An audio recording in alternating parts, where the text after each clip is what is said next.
Hello friends, आज हम बात करेंगे which materia medica is best to understand remedy, which is best for practice, clinical practice, and which materia medica is best for study remedies. So this is very very important topic because क्या होता है कि जब भी हम college में होते हैं, हमारा जो मेन फोकस होता है वो मेडिसिन की सिम्टोमेटोलॉजी को याद करने में होता है कि भाई एग्जाम में इतने क्वेश्चन से रेमेडीज से आते हैं, किस तरह से हम सिम्टम्स को लर्न करें. But when we come to practice तो वहाँ पे चीज़ें एकदम बदल जाती हैं. We need to know the remedy, we need to understand the remedy कि रेमेडी क्या है, किस तरह से प्रेजेंट होती है, क्या कैरेक्टरिस्टिक्स हैं इसके, और किस तरह हेड टू टो हम उस रेमेडी को जाने, उसका स्फीयर ऑफ एक्शन क्या है, ऑल अबाउट कि हम होम्योपैथी को इस तरह से जाने और साथ में उस रेमेडी को कि वो किस तरह से काम करती है. राइट.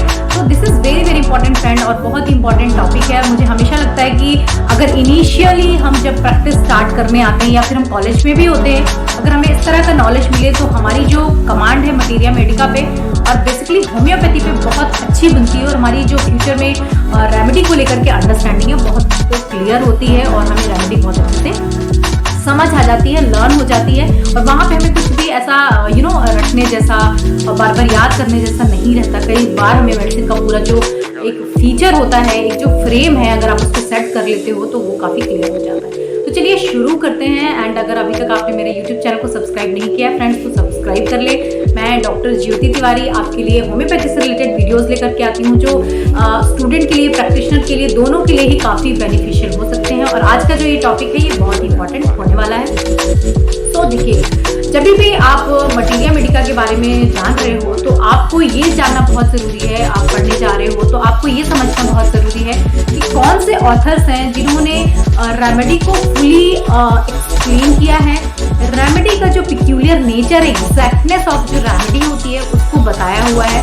मीन्स कि कोई जो रेमेडी आप पढ़ रहे हो, कोई मेडिसिन आप पढ़ रहे हो, लाइक हम पहले हमारी रेमेडी ले लेते हैं एब्रोटेनम. अगर हम एब्रोटेनम पढ़ रहे हैं तो हमें ऐसा नॉलेज चाहिए जहाँ पे हमें पता चले कि भाई मेडिसिन किस तरह से रिएक्ट करती है, मेडिसिन का नेचर क्या है, उसकी प्रिपरेशन क्या है और किस तरह के कैरेक्टरिस्टिक वो शो करती है. ये क्यों ज़रूरी है? देखिए, जब आप प्रैक्टिस में आते हो फ्रेंड्स तो होता क्या है कि हमें कॉन्स्टिट्यूशनल मेडिसिन प्रिस्क्राइब करनी पड़ती है. सिम्टम सिमिलैरिटी के बेसिस पर मेडिसिन ही देना ज़रूरी है, लॉ ऑफ सिमिलिया के आधार पर. अभी मैंने आज ही अपने भी चैनल पे सिम्टम सिमिलैरिटी पे वीडियो लिया हुआ है. अगर आपने अभी तक नहीं देखा है तो ज़रूर से देखें, मैं लिंक नीचे शेयर कर दूंगी. तो आप देखोगे कि हमें कॉन्स्टिट्यूशनल रेमेडी देनी है तो उसके लिए हमें ये सारी चीज़ें जानना ज़रूरी है. और वो हमें कहाँ मिलती है? जो हमारी बेसिक बुक है जो हम कॉलेज में प्रेफर करते हैं, लाइक हम एलन स्किनोड. तो कई बार हम प्रैक्टिस में उस बुक को ही बार बार रीड करना चाहते हैं, उसमें रेड लाइन सिम्टम पे काम करते हैं. बट सिर्फ रेड लाइन सिम्टम पे काम नहीं होता क्योंकि जैसा कि मैंने आपको कहा कि constitutional remedy mental sphere, physical sphere, particular symptom ये सारा कुछ कवर करती है. तो सारे जनरल हमें लेकर के ही टोटलिटी ऑफ सिम्टम फॉर्म करनी होती है और उसके बाद मेडिसिन का सिलेक्शन करना होता है. तो मटीरिया के लिए मैं आपको बताना चाहूँगी कुछ बुक्स जो बहुत इंपॉर्टेंट है और उनमें क्या देखना है. देखिए, पहले तो अगर आप रेमेडी को पूरी तरह से जानना चाह रहे हो, उसे अंडरस्टैंड करना चाह रहे हो तो मुझे कैंट सर की लेक्चर्स ऑन मटीरिया मेडिका जो बुक है वो बहुत सही बुक लगती है क्योंकि उन्होंने बहुत अच्छे से एक्सप्लेन किया है. मेडिसिन का पूरा नेचर निकाल के उसमें रखा हुआ है. मतलब कि मेडिसिन क्या है, किस सोर्स से आई है, किस तरह वो बिफोर प्रूव करने से पहले किस तरह से मेडिसिन रिएक्ट करती है और वो जो रिएक्शन है, वो जो नेचर है वही पेशेंट में दिखता है आफ्टर प्रूविंग. तो ये बहुत बहुत इंपॉर्टेंट है कि आप रेमेडी को समझ पाओ, पहली चीज. दूसरा ये होता है कि अब हम कॉन्स्टिट्यूशनली रेमेडी को जानने के लिए मेंटल और फिजिकल दोनों पे ही काम कर रहे हैं तो वहां पर तो हमें कॉन्स्टिट्यूशनल वर्क करने के लिए ये जो बुक है बहुत हेल्प करती है. ये हेड टू टो एक्सप्लेन किया गया है. इसके जो सिम्टम है बहुत रेड लाइन सिम्टम भी हैं, कैरेक्टरिस्टिक सिम्टम्स भी हैं. और constitutionally to know your remedy जो मेरा टॉपिक हमेशा रहता है, अंडरस्टैंड योर रेमेडी, इस बुक से आपको पूरी तरह क्लियर हो जाएगा, which is very very important. एक पहला स्टेप जो होता है. अदर देन एलन स्किनोड की जब बात की जाती है उस बारे में थोड़ा मैं बता देती हूँ. एलन स्किनोड क्या है हमारे लिए? तो एलन स्किनोड हमें किस पॉइंट ऑफ व्यू से हेल्प करती है?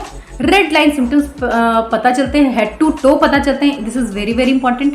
लेकिन कॉन्स्टिट्यूशनली अगर हम सेलेक्ट करने जाते हैं तो कई बार बहुत कंफ्यूजन हो जाता है क्योंकि उसका जो मेंटल स्फीयर है या फिजिकल स्फीयर है उस लेवल पे एक्सप्लेन नहीं किया जाता. यहाँ पे एलन क्या करता है, हमें कैरेक्टरिस्टिक सिम्टम्स देता है कई बार की प्रिस्क्रिप्शन में आप इसको बहुत अच्छे से या यूज़ करते हो, या फिर कई बार हरी में हम केसेस करते हैं, तो ये जो सिम्टम है पर्टिकुलर सिम्टम या इस तरह की चीज़ें हमें काफ़ी हेल्प कर जाती हैं।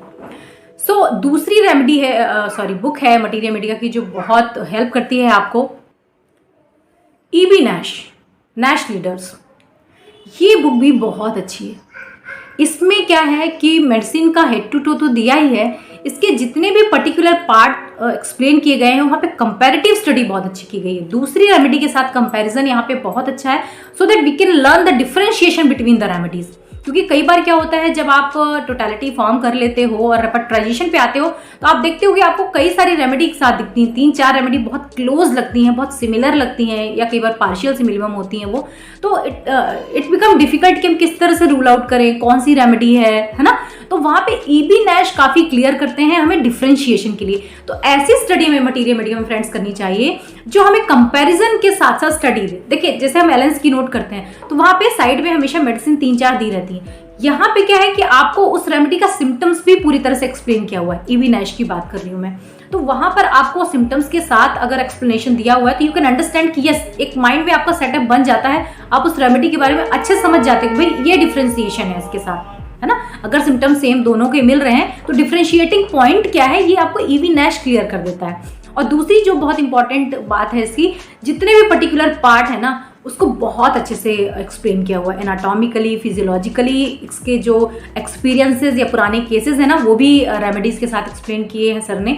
तो देखिए किस तरह से ये बुक हमें हेल्प कर जाती है कि केसेस भी दिए हुए हैं तो हमें बहुत अच्छे से पता चल जाता है कि किस तरह से केस हिस्ट्री लेकर के हमें मेडिसिन को मैच करना है। तो अगर वो रेमेडी है और उस तरह का कोई केस आपके पास आ जाता है तो आप इजिली मेडिसिन को कैच कर सकते हो।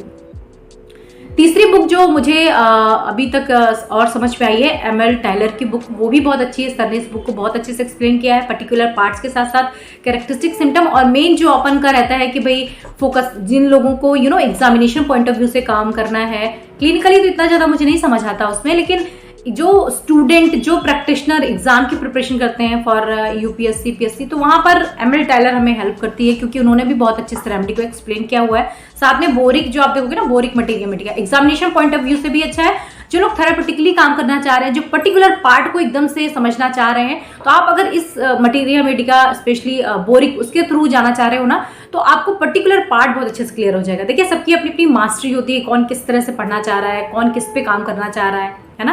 तो कुछ लोग थेरापेटिकली भी या पर्टिकुलर पार्ट को लेकर के काम करते हैं, लाइक हम ब्लैडर पे काम कर रहे हैं, हम फीवर पे काम कर रहे हैं, तो बोरिक आपको हेल्प कर सकता है फ्रेंड बहुत अच्छे से रेमेडी को अंडरस्टैंड करने में। कंपैरेटिव स्टडी तो इतनी ज़्यादा वहाँ नहीं मिलेगी आपको, लेकिन उसके सिम्टम्स पर्टिकुलर पार्ट के बहुत अच्छे से एक्सप्लेन किए हुए हैं, थेरापेटिकली लिए हुए हैं। ऐसे रूब्रिक भी हैं उसमें जो थेरापेटिकली हमें कई बार कहीं नहीं मिलते हैं, पाठक रेपर्टरी में मिल सकते हैं, बट बोरिक आपको बहुत हेल्प करती है। तो ये मटीरिया मेडिका है जिनके थ्रू आप क्या क्या कर सकते हो, मैंने ट्राई किया है आपको समझाने का। और अगर इनिशियली फ्रेंड्स हमें ऐसा नॉलेज मिल जाए, हमें समझ आ जाए कौन सी मटीरिया मेडिका के थ्रू जाना चाहिए जो हमें मैक्सिमम नंबर ऑफ रेमेडीज के थ्रू अच्छी अंडरस्टैंडिंग बनाने में हेल्प करे। कई बार होता है ना कि आप सोचते हो अरे यार इनको माइंड मेथड का कैसे आइडिया है, इनको कैसे इतना फिजिकल जनरल पता है, तो वो इन बुक्स के थ्रू जाते हैं और ऐसा ऐसा काम करते हैं। हमारे पास सारे रिसोर्सेज अवेलेबल है, वी डोंट नो कि हमें किस रिसोर्स के साथ जाना है। तो अगर आप इस वीडियो को देखते हो तो श्योरली आपको काफ़ी हेल्प मिल जाएगा।